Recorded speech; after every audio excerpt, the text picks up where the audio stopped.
Hello students, मैं Padmaja Joshi. BEd first year की परीक्षा की तैयारी के क्रम में इस चैनल पे हम लोग बराबर अध्ययन कर रहे हैं, उससे संबंधित वीडियो डाले जा रहे हैं। आशा है आप लोग देख रहे होंगे और लाभ भी उठा रहे होंगे। तो आज हम 2016 के बीएड प्रथम वर्ष के प्रश्न पत्र को हल करेंगे। ओके,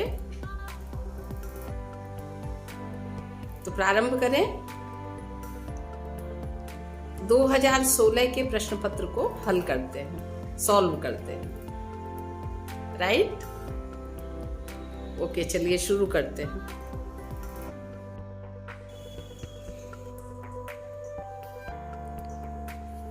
देखिए स्टूडेंट्स, ये है हल प्रश्न पत्र 2016 बीएड एग्जामिनेशन फर्स्ट पेपर ज्ञान एवं पाठ्यक्रम। ओके, अब इसमें देखिए क्या नोट दिया गया है, वो ध्यान से देखिए। कुल 5 प्रश्नों के उत्तर दीजिए। प्रथम प्रश्न अनिवार्य है।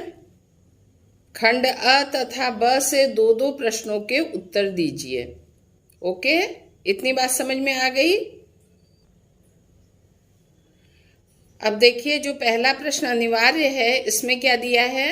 निम्नलिखित प्रत्येक पर 200 शब्दों की टिप्पणियां लिखिए। पहला है शिक्षा दर्शन की आवश्यकता, दूसरा है सामाजिक परिवर्तन की अवधारणा, तीसरा है पाठ्यचर्या से आप क्या समझते हैं, और चौथा है प्रकृतिवादी शिक्षा की विशेषताएं। ओके, देखिए, शिक्षा दर्शन की आवश्यकता एवं उद्देश्य पर प्रकाश डालिए। शिक्षा दर्शन की आवश्यकता, ये हमारी पहली टिप्पणी है। तो इसका उत्तर देखिए, शिक्षा के उद्देश्यों का ज्ञान प्राप्त करने के लिए शिक्षा का उद्देश्य व्यक्ति का सर्वांगीण विकास करना है, किंतु इसके लिए व्यक्ति को जीवन लक्ष्य का ज्ञान होना बेहद आवश्यक है। व्यक्ति के जीवन के अंतिम लक्ष्यों का निर्धारण दर्शन के द्वारा होता है और व्यक्ति के इन लक्ष्यों की प्राप्ति शिक्षा के द्वारा ही संभव है। दूसरा पॉइंट है शैक्षिक समस्याओं के समाधान की दृष्टि से आवश्यकता। शैक्षिक समस्याओं का समाधान व्यक्ति शिक्षा दर्शन की सहायता से ही कर सकता है। जो शिक्षक एक अच्छा दार्शनिक होगा, वही सच्चे अर्थों में एक शिक्षक हो सकता है। एक अच्छे शिक्षक में अच्छे विचार होंगे और उसका आदर्श अपनाने योग्य होगा। नंबर 3 है पॉइंट, अनुशासन के दृष्टिकोण से आवश्यकता। अनुशासन की समस्याओं का समाधान तब तक संभव नहीं होता जब तक कि बालक तथा समाज के जीवन दर्शन का ज्ञान न हो। यही कारण है कि विभिन्न कालों में जिस दार्शनिक विचारधारा को मान्यता प्रदान की गई, उसी के अनुसार अनुशासन का स्वरूप भी रहा। चौथा है शिक्षा के पाठ्यक्रम का ज्ञान प्राप्त करने के लिए। 5वां है शिक्षण विधियों का ज्ञान प्राप्ति हेतु। 6ठा है अध्यापक को आदर्शवान बनने में सहायता करने के लिए। अब है शिक्षा दर्शन के उद्देश्य। तो टीपी नन के अनुसार, अब देखिए टीपी नन क्या बोल रहे हैं। टीपी नन के अनुसार शिक्षा की प्रत्येक योजना अंततोगत्वा व्यवहारिक दर्शन है और जीवन के प्रत्येक बिंदु को आवश्यक रूप से स्पर्श करती है। अतः शिक्षा के कोई भी उद्देश्य को निश्चित रूप से पथ प्रदर्शन करने के लिए पर्याप्त रूप से लुप्त है।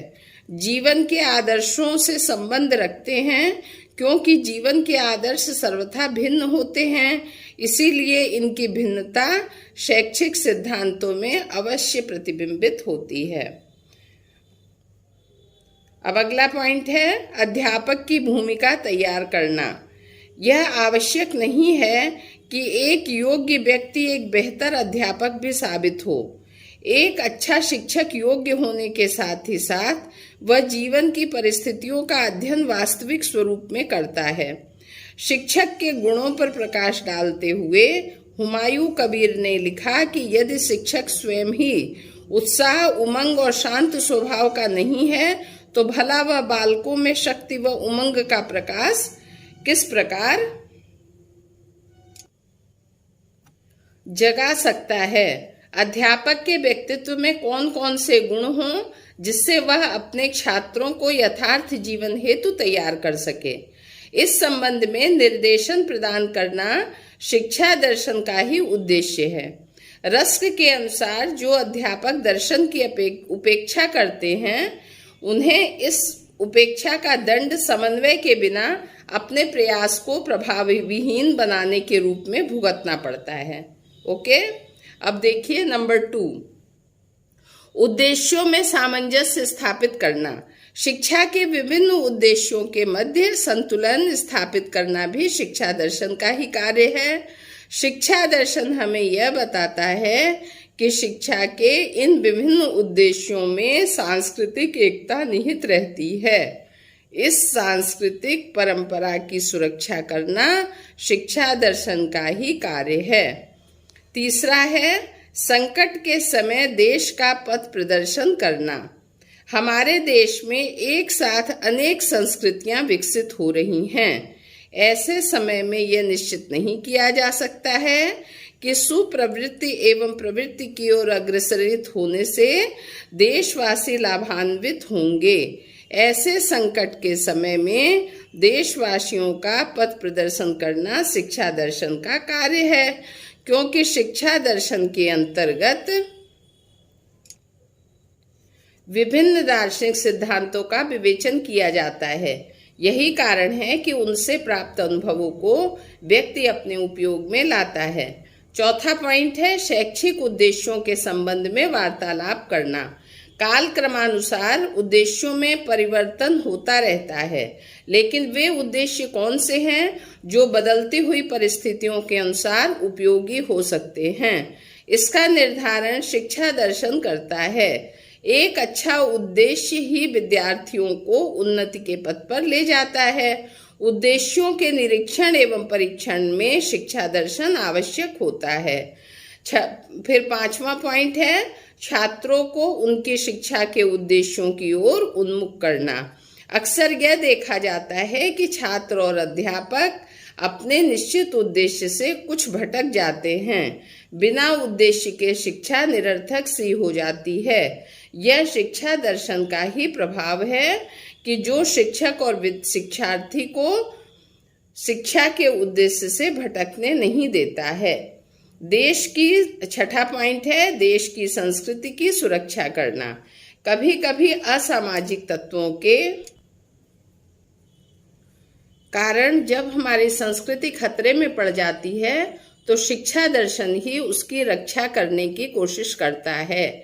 इसके लिए यह ऐसे उद्देश्यों का निर्धारण करता है जिससे कि संस्कृति की रक्षा होती है और उसका विकास होता है। 7वां पॉइंट है शिक्षा के उद्देश्यों में विभिन्नता के कारण शिक्षा के उद्देश्यों में विभिन्नता के कारण कभी कभी ऐसी असमंजस की स्थिति आ जाती है कि यह निश्चित करना कठिन हो जाता है कि विद्यालय का संचालन किस प्रकार किया जाए।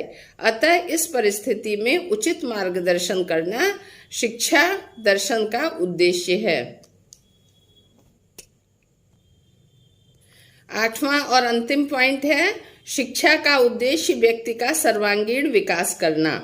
व्यक्ति के इस उद्देश्य की पूर्ति तभी हो सकती है जबकि व्यक्ति का एक निश्चित जीवन दर्शन हो जो उसे निश्चित लक्ष्य की ओर मोड़ सके और इस लक्ष्य की पूर्ति में सहायक हो सके। निश्चित जीवन दर्शन का निर्माण उत्तम आदर्शों और मूल्यों पर निर्भर करता है। अतः शिक्षा दर्शन का एक उद्देश्य बालकों में उचित मूल्यों और आदर्शों का विकास करना भी है। Okay students, thank you. आप सभी से अनुरोध है कि मेरे इस एजुकेशनल चैनल को सब्सक्राइब कीजिए और वीडियो अच्छा लगे तो लाइक और कमेंट कीजिए एवं शेयर कीजिए। सहयोग की अपेक्षा है। Thank you.